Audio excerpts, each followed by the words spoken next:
జాగ్రత్త! మనం 2026లో అడుగుపెట్టాం. కానీ ఇది మానవ జాతికి చివరి సంవత్సరం కాబోతుందా? ప్రపంచం నలుమూలల నుండి వస్తున్న వార్తలు చూస్తుంటే ఒళ్ళు గగుర్పొడుస్తుంది.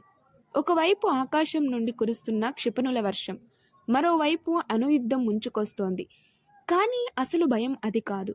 400 ఏళ్ల క్రితమే నోస్ట్రాడామస్ రాసిన ఒక రహస్య పద్యం ఇప్పుడు నిజం కాబోతోంది.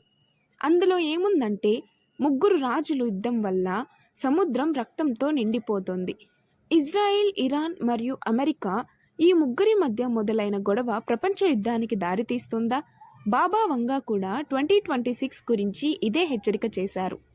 పెట్రోల్ రేట్లు పెరగడం, ఆహార కొరత, ఇవన్నీ వినాశనానికి సంకేతాలా? అసలు ఏం జరగబోతోంది? మీరు 3వ ప్రపంచ యుద్ధం మొదలైందని నమ్ముతున్నారా? మీ అభిప్రాయాన్ని వెంటనే కామెంట్ చేయండి. ఇలాంటి షాకింగ్ నిజాల కోసం ఇప్పుడే సీక్రెట్ వాల్ తెలుగుని సబ్స్క్రైబ్ చేయండి.